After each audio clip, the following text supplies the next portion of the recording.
नमस्कार दोस्तों, स्वागत है हमारा चैनल स्टडी थेरेपी पर आपका। और आज हम लोग डिस्कस करने जा रहे हैं 24 जुलाई 2025 की करंट अफेयर। तो सबसे पहला आपको ये सूचना देना है कि हमारे जो ये पीडीएफ है वो हमारे टेलीग्राम चैनल पर उपलब्ध हो रहे हैं। तो नीचे जो डिस्क्रिप्शन में टेलीग्राम का लिंक होगा, आप उस पर क्लिक करके बिल्कुल ज्वाइन कर लीजिए और पीडीएफ को आप खुद से पढ़ा कीजिए, है ना, नोट्स बनाने के लिए। अब देखिए, राजेंद्र चोल प्रथम के शानदार समुद्री अभियान के 1000 वर्ष पूरे होने का समारोह मनाया गया है। तो राजेंद्र चोल प्रथम के दक्षिण पूर्वी एशिया में समुद्री अभियान की 1000वीं वर्षगांठ मनाने के लिए आदि तिरुवातिराई महोत्सव मनाया जाता है। और देखिए, यह महोत्सव जो है ना, तमिल शैव भक्ति परंपराओं, विशेष रूप से चोल राजवंश द्वारा समर्थित 63 नयनार को भी सम्मानित करता है। ये देखिए, बहुत सारा फैक्ट आ गया इसमें, थोड़ा सा ध्यान देके पढ़िए। इसमें आदि तिरुवातिराई महोत्सव किसके लिए मनाया जा रहा है? राजेंद्र चोल प्रथम के शानदार समुद्री अभियान की 1000 वर्ष पूरे होने के उपलक्ष्य में। और ये जो आदि तिरुवातिराई महोत्सव है, ये तमिल शैव भक्ति परंपराओं, विशेष रूप से चोल राजवंश द्वारा समर्थित 63 नयनार संत कवियों को भी सम्मानित करता है ये महोत्सव। अब नयनार संत शैव भक्ति परंपरा से कैसे याद रखिएगा? तो देखिए, न से होता है नयन। नयन क्या है? शिव के 3 नयन थे, तो याद रखिए कि नयनार जो है वो शिव जी से एसोसिएट होता है। और अलवार हो गए विष्णु जी से। मतलब पढ़ते ही होंगे ना आप, नयनार और अलवार पढ़ेंगे अगर नहीं पढ़े तो। अब देखिए, राजेंद्र चोल प्रथम 1014 से 1044 ईस्वी के अंदर ये राज्य शासित किए थे। इसको राजराज प्रथम का ये पुत्र था। और राजेंद्र चोल प्रथम जो है गंगईकोंड चोलपुरम, गंगा पर विजय प्राप्त करने वाला चोल की उपाधि की भी धारण की थी। गंगईकोंड चोल इनका नाम किया गया था। और उन्होंने उसकी स्मृति में, इस विजय की स्मृति में, उन्होंने गंगईकोंड चोलपुरम नामक एक नई राजधानी की भी स्थापना की और इसका नाम का एक मंदिर भी बनाया। अब देखिए, गंगईकोंड चोलपुरम में ना बहुत सारी झीलें भी एक चर्चा में थी, जो कि आज जो 24 का मैं डिस्कस कर रहा हूँ, 23 तारीख को सबसे लास्ट में जाके देख लीजिएगा उसमें एक झील का भी नाम है, जो कि गंगईकोंड चोलपुरम में बनाई गई थी राजेंद्र चोल प्रथम के द्वारा। वो भी इम्पॉर्टेंट है। अभी उसको तमिलनाडु सरकार ने फिर से विकसित करने का प्रस्ताव पेश किया, इसीलिए। अब देखिए, श्रीलंका और दक्षिण पूर्व एशिया में सबसे शक्तिशाली श्री विजय साम्राज्य के खिलाफ सफल सैनिक अभियान किए थे। इन्होंने, किसने? राजेंद्र प्रथम ने।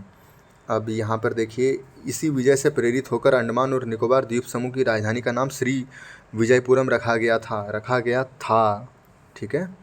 अब देखिए, 7वीं शताब्दी तक श्री विजय दक्षिण पूर्व एशिया में एक प्रमुख शक्ति केंद्र, समुद्री शक्ति थी। लेकिन इनको किसने हराया? चोल साम्राज्य ने हराया, खासकर राजेंद्र प्रथम ने। अब देखिए, यहाँ पर ही उन्होंने ये दिखाया है। जैसे यहाँ पर देखिए, ये जो है ना, ये चोल साम्राज्य था, ये जो आपको ब्लू में दिख रहा है, और ये जो आपको पिंक में दिख रहा है, ये चोल साम्राज्य का प्रभाव यहाँ तक था। देखिए, इन्होंने गंगा तक कब्जा किया था, इसलिए गंगईकोंड चोल इसको कहा जाता है। और यह देखिए, यहाँ पर भी इन्होंने कहा था। तो श्री विजय जो अंपायर था इन सभी में, तो श्री विजय अंपायर पर भी इन्होंने खिलाफ आक्रमण को सफल नौसैनिक अभियान इन्होंने चलाया था। अब देखिए, चोल साम्राज्य ये चोल आरंभ में उरैयूर के पल्लवों के अधीन छोटे सामंत थे और 9वीं शताब्दी में विजयालय चोल के अधीन सत्ता में आए थे। उरैयूर में पल्लवों के अधीन छोटे सामंत, याद रखिएगा, उरैयूर में पल्लवों के अधीन छोटे सामंत थे। उर जो है, सिंचाई व्यवस्था के चलते उर जो है काफ़ी समृद्ध हो गए थे। उर मतलब गांव, और गांवों के समूह को नाडु। तो सबसे नीचे हो गए उर, उसके ऊपर हो गए नाडु। और नाडु जो है वो न्याय करने और कर वसूलने जैसे कार्य करते थे। अब देखिए, सामान्य कर प्रणाली में वेट्टी और कदमाई, वेट्टी कहते हैं जबरन श्रम को और कदमाई कहते हैं भू राजस्व को, शामिल थे। याद रखिएगा, वेट्टी जबरन श्रम और कदमाई भू राजस्व। उत्तर मेरूर अभिलेख में चोल प्रशासनिक प्रणाली और चुनावों का विवरण मिलता है हमें। इसके बाद देखिए, संरचनाएं क्या क्या है। महान प्राणवान चोल मंदिर, गंगईकोंड चोलपुरम, एरावत, बृहदेश्वर, ये सभी जो है ना, यूनेस्को विश्व धरोहर स्थल में शामिल किए गए हैं। इसके बाद देखिए, चोलों ने उत्कृष्ट कांस्य मूर्तियों में बहुत ज़्यादा अपनी महारत हासिल की थी। उसी में विशेष रूप से नटराज की मूर्ति उनके लिए बहुत ज़्यादा जाना जाता है। ये यूपीएससी में पूछा भी था, तो याद रखिएगा मेंस में। राष्ट्रीय खेल गवर्नेंस विधेयक लोकसभा में पेश किया गया। इसके मुख्य प्रावधान क्या है? राष्ट्रीय खेल शासी निकास बनाना, जैसे कि लिए ये एक तरीके से सबका हेड होगा, है ना। इसके बाद है कि राष्ट्रीय खेल बोर्ड, इसको किसी भी खेल संगठन को राष्ट्रीय खेल शासी निकाय के रूप में मान्यता देने का अधिकार होगा। राष्ट्रीय खेल चुनाव पैनल, राष्ट्रीय खेल अधिकरण। अब राष्ट्रीय खेल अधिकरण जो है ना, इसमें सुप्रीम कोर्ट के न्यायाधीश रह चुके या हाई कोर्ट का मुख्य न्यायाधीश रह चुके लोग शामिल होंगे, और खेल या लोक प्रशासन या एवं विधि विशेषज्ञता वाले 2 सदस्य शामिल होंगे। और ये जो है ना, ये खेल संबंधी विवादों को शीघ्र समाधान सुनिश्चित करेगा, और भारत की संचित निधि से इस पे पैसा जाएगा, तो ज़्यादा इसमें कार्यकारी हस्तक्षेप भी नहीं होगा कार्यपालिका का। अब हम लोग आगे देखते हैं, इसमें आचार संहिता भी दी गई है, असुरक्षित खेल नीति और शिकायत निवारण भी इसमें दिया गया है। अब राष्ट्रीय खेल बोर्ड अगर हम लोग देखें तो इसकी नियुक्ति केंद्र सरकार करती है। ये लोक प्रशासन, खेल गवर्नेंस, खेल कानून या संबंधित क्षेत्रों में विशेष ज्ञान या व्यवहारिक अनुभव होना चाहिए इनके सदस्य और सदस्य पद के लिए। कार्य क्या है इनका? रजिस्टर का रखरखाव, तदर्थ प्रशासनिक निकायों का गठन करना, अंतर्राष्ट्रीय खेल नियमों निकायों तथा राष्ट्रीय खेल निकायों के साथ सहयोग करना, अनुपालन सुनिश्चित करने के लिए दिशा निर्देश भी जारी करता है। कौन? राष्ट्रीय खेल बोर्ड। अब चलिए हम आगे करते हैं, इतना इंपॉर्टेंट है नहीं इसलिए मैंने जल्दी जल्दी कवर किया। ओके, राष्ट्रीय लोक वित्त एवं नीति संस्थान के अध्ययन में जीएसटी व्यवस्था को प्रगतिशील बताया गया है। उपभोग कर मतलब कंजम्पशन टैक्स का कुल कर राजस्व के 62% से भी अधिक है, और जीएसटी का योगदान इसमें आधा है, लेकिन इसके बोझ को समझना महत्वपूर्ण है। अब देखिए इसमें क्या इंपॉर्टेंट बोला गया जीएसटी व्यवस्था पर। बोल रहा है जीएसटी ना प्रगतिशील है। अब कैसे प्रगतिशील है? क्योंकि जो ज़रूरी की चीज़ें हैं उन पर कम टैक्स लगाया जाता है, और जो कि लग्जरी की चीज़ें हैं उस पर ज़्यादा टैक्स लगाया जाता है। याद कर रहे हैं ना, 0%, 5%, और फिर 12%, फिर 18%, फिर 28%। तो ये जो स्लैब है ना, जो कि ज़रूरत की चीज़ें हैं, तो इसलिए वो गरीब लोगों को कम कर चुकाना होता है और अमीर लोगों को ज़्यादा कर चुकाना होता है, क्योंकि वो ज़्यादा भोग विलासिता की वस्तुएं खरीदते हैं जिन पर 28% जीएसटी है। तो ये बोल रहा है जीएसटी प्रगतिशील कर है। अलग अलग टैक्स स्लैब में सहायता मिलती है एक प्रकार से इससे, मतलब लोगों को। अब देखिए, इंटरनेशनल कोर्ट ऑफ जस्टिस यानी अंतर्राष्ट्रीय न्यायालय ने जलवायु परिवर्तन से निपटने से जुड़ा एक ऐतिहासिक निर्णय दिया है। जलवायु कार्रवाई के प्रति वैश्विक जिम्मेदारियों से संबंधित इस मामले को 130 से अधिक देशों का समर्थन प्राप्त था। अब देखिए, प्रशांत द्वीपीय राष्ट्र वानातू को मैंने कल यानी 23 जुलाई 2025 के करंट अफेयर्स में डिस्कस किया है, आप अच्छे से उसको चेक कर लीजिएगा, सबसे लास्ट में मैंने डिस्कस किया था उसे। तो वानातू के नेतृत्व में दायर यह मामला विशेष रूप से सुभेद्य लघु द्वीप समूह की सुरक्षा से जुड़ा हुआ था। तो अब देखिए इन्होंने कहा कि 2023 में है ना, संयुक्त राष्ट्र महासभा ने एक संकल्प स्वीकार किया था जिसमें इंटरनेशनल कोर्ट ऑफ जस्टिस से निम्नलिखित मुद्दों पर एक सलाहकारी राय देने का अनुरोध किया गया था कि पर्यावरण की सुरक्षा के लिए अंतर्राष्ट्रीय कानूनों के तहत राष्ट्रों के क्या दायित्व हैं, और इन दायित्वों को पूरा करने पर विफल होने पर क्या कानूनी कार्रवाई की जा सकती है। तो इंटरनेशनल कोर्ट ऑफ जस्टिस के निर्णय के मुख्य बिंदु क्या क्या हैं? उन्होंने ये कहा है कि स्वच्छ और स्वस्थ और संधारणीय पर्यावरण एक मानवाधिकार है। तो बोल रहे हैं कि सरकारें जो हैं मानवाधिकार की सार्वभौमिक घोषणा जैसी संधियों से बंधी हुई है, तथा इन अधिकारों की रक्षा के लिए उन्हें जलवायु परिवर्तन के समाधान हेतु कार्य करना चाहिए। अब देखिए, उत्सर्जन को सीमित करने के लिए सरकारें बाध्य है, उन्होंने ये कहा इस सीजन है। तो देशों को ग्रीन हाउस गैस उत्सर्जन से होने वाले नुकसान को रोकना चाहिए, साथ ही वैश्विक तापमान वृद्धि को पूर्व औद्योगिक स्तरों से 1.5 डिग्री सेल्सियस तक सीमित करने के पेरिस समझौते के लक्ष्य को हासिल करना चाहिए। वैसे अभी जो है ना, पूर्व औद्योगिक काल से वैश्विक तापमान पहले ही 1.3 डिग्री सेल्सियस बढ़ चुका है अभी। अब देखिए, गैर अनुपालन के परिणाम। यदि सरकारें अपने दायित्वों को पूरा करने में विफल होती है तो उन्हें कानूनी रूप से जिम्मेदार ठहराया जा सकता है और उन्हें नुकसानदायक गतिविधियां बंद करनी पड़ सकती है। इनकी पुनरावृत्ति करने की गारंटी देने और मौजूदा परिस्थितियों के आधार पर पूर्ण क्षतिपूर्ति प्रदान करने की भी आवश्यकता हो सकती है। अब देखिए, कुछ जो देश हैं जैसे संयुक्त राज्य अमेरिका हो गया या फिर रूस हो गया, ये सब जो है बोल रहे हैं कि न्यायिक निर्णय के जरिए अनिवार्य जो उत्सर्जन कटौती के प्रावधान कर रहे हैं ना, ये गलत है, ये उनका ये विरोध करते हैं। लेकिन अभी जो आईसीजे की निर्णय है ना, ये कानूनी एक प्रकार से दबाव जरूर डालती है उन लोगों पर, ये दोनों राष्ट्रों पर। अब देखिए, अंतर्राष्ट्रीय न्यायालय के बारे में देखें तो 1945 में संयुक्त राष्ट्र के मुख्य न्यायिक निकाय के रूप में इसकी स्थापना की गई थी। इनके कार्य क्या है भाई? तो दो देशों के बीच आपसी विवाद को निपटान करना, फिर अन्य अधिकृत संयुक्त राष्ट्र निकायों द्वारा भेजे गए कानूनी प्रश्नों पर सलाहकारी राय प्रस्तुत करना। और इसकी सीमाएं अगर देखें तो ये तभी मामलों की सुनवाई कर सकता है जब देशों द्वारा अनुरोध किया गया हो, खुद से नहीं कर सकता ये। इसकी संरचना में देखें तो संयुक्त राष्ट्र महासभा और सुरक्षा परिषद द्वारा 9 साल के कार्यकाल के लिए 15 न्यायाधीश इसमें चुने जाते हैं। अब न्यायाधीश स्वतंत्र रूप से कार्य करते हैं, ना कि अपने देश के प्रतिनिधि के रूप में। इसकी प्रासंगिकता विश्व न्यायालय के रूप में लोकप्रिय है और 193 संयुक्त राष्ट्र सदस्य देशों के बीच विवाद को सुलझाने के लिए एकमात्र अंतर्राष्ट्रीय न्यायालय है।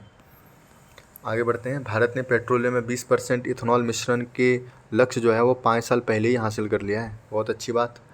इथेनॉल या फिर एथिल अल्कोहल एक नवीकरणीय ईंधन है। यह जो है ना अलग अलग पादप सामग्री से बनाया जाता है, जिन्हें सामूहिक रूप से बायोमास कहा जाता है। और बायोमास में मुख्य स्रोत क्या है? गन्ना, मक्का, जूट, उच्च स्टार्च सामग्री वाले अन्य फसलें। तो ये देखिए है ना। इसके बाद हम लोग ये देखेंगे कि यह प्राकृतिक रूप से ईस्ट द्वारा संकरा के किण्वन द्वारा प्राप्त किया जाता है इथेनॉल को, या फिर पेट्रोकेमिकल प्रक्रियाओं जैसे एथिलीन हाइड्रेशन से भी तैयार किया जाता है इथेनॉल को। तो 2 तरीके से मैंने आपको बता दिया। पहला क्या बताया? प्राकृतिक रूप से ईस्ट द्वारा संकरा के किण्वन से, और दूसरा है पेट्रोकेमिकल प्रक्रियाओं जैसे एथिनल हाइड्रेशन से। अब देखिए, एथेनॉल मिश्रित पेट्रोल, एथेनॉल ब्लेंडेड पेट्रोल कार्यक्रम ये 2003 में स्टार्ट किया गया था। राष्ट्रीय जैव ईंधन नीति 2018 को 2022 में संशोधित करके पेट्रोल में 20% एथेनॉल मिश्रण की लक्ष्य तिथि को 2030 से घटाकर 2025-26 कर दिया गया था। इस नीति के तहत गन्ना के रस, चुकंदर, कसावा, खराब सड़ा अनाज, सड़े हुए आलू जैसे मानव उपभोग के लिए अनुपयुक्त सामग्री से इथेनॉल बनाने की अनुमति दी गई थी। अब चलिए हम लोग आगे बढ़ते हैं। इथेनॉल उत्पादन जो है वो बहुत ज़्यादा बढ़ गया। बोल रहा है कि 2025 में 660 करोड़ लीटर से अधिक हो गया इसका उत्पादन।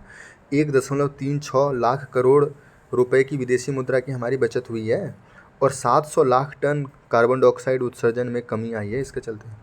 अब देखिए इसके कदम क्या क्या उठाया गया है इथेनॉल मिश्रण कार्यक्रम को बढ़ावा देने के लिए। तो इनमें क्या है कि ब्याज अनुदान कार्यक्रम और जीएसटी को घटाकर इसमें 5% किया गया।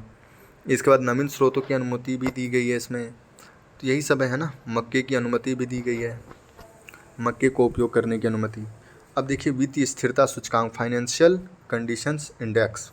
तो भारतीय रिजर्व बैंक के एक अध्ययन में दैनिक आधार पर बाजार के रुझानों पर नज़र रखने के लिए वित्तीय स्थिर सूचकांक की शुरुआत का प्रस्ताव दिया गया है। अभी तक शुरू नहीं हुआ है ये।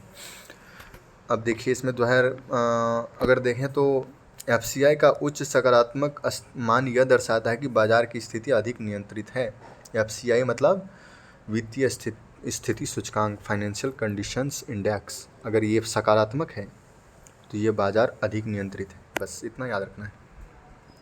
भारत कौशल प्रेरक पहल, यह जो उद्देश्य है लोगों को तेज़ी से करियर बदलने में सक्षम करता है और ऐसे प्रशिक्षणों को बढ़ावा देता है जिसकी पहुंच अधिक लोगों तक हो। तो यही बोल रहा है कि भारत कौशल प्रेरक पहल जो है वो कौशल विकास उद्यमिता मंत्रालय ने विश्व आर्थिक मंच, वर्ल्ड इकोनॉमिक फोरम के सहयोग से भारत कौशल प्रेरक पर विचार विमर्श किया। अब देखिए प्लेटफॉर्म की संरचना, यह सभी क्षेत्रों में नवाचार के लिए सार्वजनिक निजी सहयोग हेतु एक मंच है। वैसे इम्पॉर्टेंट नहीं है ये। अब चलिए आगे बढ़ते हैं। EI फॉर इंडिया 2.0 कार्यक्रम, अगर हम लोग इसको देखें तो इन्होंने कुछ खास किया नहीं है, नाम से ही पता चल रहा है, ऐसा कुछ इम्पोर्टेंट है नहीं इसमें। ग्रामीण और गैर अंग्रेजी भाषा में भी ये जारी रहेंगे। आर्टिफिशियल इंटेलिजेंस और मशीन लर्निंग में निःशुल्क और ऑनलाइन प्रशिक्षण देंगे ये EI फॉर इंडिया 2.0। अंतर्राष्ट्रीय संकट प्रबंधन समिति, तो देखिए ये जो है ना आपदा प्रबंधन संशोधन अधिनियम 2025 के तहत NCMC को वैधानिक दर्जा प्राप्त है। NCMC मतलब राष्ट्रीय संकट प्राधिकरण समिति। इसकी संरचना में अगर देखें तो कैबिनेट सचिव इस समिति की अध्यक्षता करते हैं और इसके सदस्य जो हैं वो गृह सचिव और रक्षा सचिव आदि होते हैं। ये जो इनकी शक्तियाँ और कार्य के देखें तो आपदाओं से निपटने के लिए नोडल निकाय के रूप में कार्य करती है, जिनका देश पर गंभीर या व्यापक प्रभाव पड़ता है। आपदा या आपातकालीन स्थिति के लिए तैयारियों का मूल्यांकन भी करती है और राष्ट्रीय आपदा प्रतिक्रिया प्रयासों का समन्वय और निगरानी भी यही करती है। कौन? राष्ट्रीय संकट प्रबंधन समिति। तो देखिए यही कर रहे हैं ये। हम आगे चलते हैं। कार्बन बॉर्डर एडजस्टमेंट मैकेनिज़्म, तो इसकी ओर देखें तो थोड़ा सा देख लेते हैं। ये यूरोपियन कंपनी के द्वारा यूरोपीय आयोग जो यूरोपियन कमीशन है उनके द्वारा यूरोपियन यूनियन के द्वारा ये किया गया है। और इसमें carbon border adjustment mechanism leakage, carbon leakage जो है ना, उनको जोखिमों को दूर करने के लिए नया उपाय करने का इन्होंने निर्णय लिया है ईयू ने। तो इसमें है क्या, कार्बन लीकेज है क्या? कार्बन लीकेज का मतलब है कि ग्रीन हाउस गैसों से उत्सर्जित होने वाले उद्योगों में कड़े पर्यावरण मानकों वाले देशों, जैसे इस मामले में मान लेते हैं यूरोपियन यूनियन, से हटकर उन देशों में शिफ्ट कर लिया जाता है जहाँ पे पर्यावरण मानक कमज़ोर होते हैं। ऐसा मुख्यतः सख्त मानकों के पालन से बचने के लिए किया जाता है। अब देखिए कार्बन बॉर्डर एडजस्टमेंट मैकेनिज्म के बारे में। यह धीरे धीरे लागू किया जा रहा है, जिसके तहत आयातकों को 6 कार्बन बॉर्डर एडजस्टमेंट मैकेनिज्म क्षेत्रों से विशिष्ट वस्तुओं के उत्पादन के कारण कार्बन उत्सर्जन के लिए भुगतान करना होगा, जिसमें सीमेंट, एल्युमिनियम, उर्वरक, लौह इस्पात, हाइड्रोजन और बिजली शामिल हैं। तो ये इम्पॉर्टेंट है, ये पूछ सकता है। ये यूरोपियन यूनियन में जो बन रहा है उस पर नहीं, यूरोपियन यूनियन में जो आयात कर रहा है उस पर यह लागू होता है। अब देखिए आगे बढ़ें तो इसके बाद है चिकनगुनिया। तो देखिए विश्व स्वास्थ्य संगठन ने चेतावनी दी है कि चिकनगुनिया वायरस एक बड़ी महामारी का दुनिया भर में फैलने का खतरा है। इसे रोकने के लिए तत्काल कार्रवाई की आवश्यकता है। यह मच्छर के कारण फैलने वाला एक वायरल रोग है। चिकनगुनिया वायरस के कारण होता है ये। और ये संक्रमित मादा मच्छरों, विशेष रूप से एंडीज एजिप्टी और एंडीज एल्बोपिक्टस। तो देखिए संक्रमित मादा मच्छर विशेष रूप से एडीज एजिप्टी और एडीज एल्बोपिक्टस द्वारा फैलता है। यही मच्छर डेंगू और जीका रोग भी फैलाते हैं। ये दोनों, एडीज एजिप्टी और एडीज एल्बोपिक्टस। देखिए इसका कोई विशिष्ट एंटीवायरल इलाज नहीं है अभी। और अगर सरकार की पहल देखें तो राष्ट्रीय वेक्टर जनित रोग कार्यक्रम के अंतर्गत इनको ये सब मच्छर जनित रोगों की रोकथाम और नियंत्रण के लिए कार्यक्रम चलाया जा रहा है। अब देखिए पावर मार्किंग कपलिंग, ये क्या है भाई? Power market coupling. तो ये जो है ना, मार्केट कपलिंग एक ऐसी प्रक्रिया है जिसमें सभी पावर एक्सचेंजों से आने वाले खरीद और बिक्री की ऑर्डर की जगह एक जगह इकट्ठा किए जाते हैं और फिर उन्हें मिलाकर एक समान कीमत तय की जाती है। तो वही केंद्रीय विद्युत विनियामक आयोग ने निर्देश दिया है कि पावर मार्केट कपलिंग जनवरी 2026 से डे अहेड मार्केट के साथ शुरू होगा। डे अहेड मार्केट बाजार जो है सहभागियों को अगले दिन के लिए बिजली खरीदने और बेचने में सक्षम बनाता है। अब देखिए आगे बढ़ते हैं। हेनले पासपोर्ट इंडेक्स में भारत की जो रैंकिंग है वो 85 से 77 हो गई है 2025 में। अब भारत में जो है ना, भारत के लोग नागरिक जो हैं वो वीज़ा प्राप्त किए बिना ही 59 देशों में यात्रा कर सकते हैं और सिंगापुर इस सूचकांक में शीर्ष स्थान प्राप्त किया है।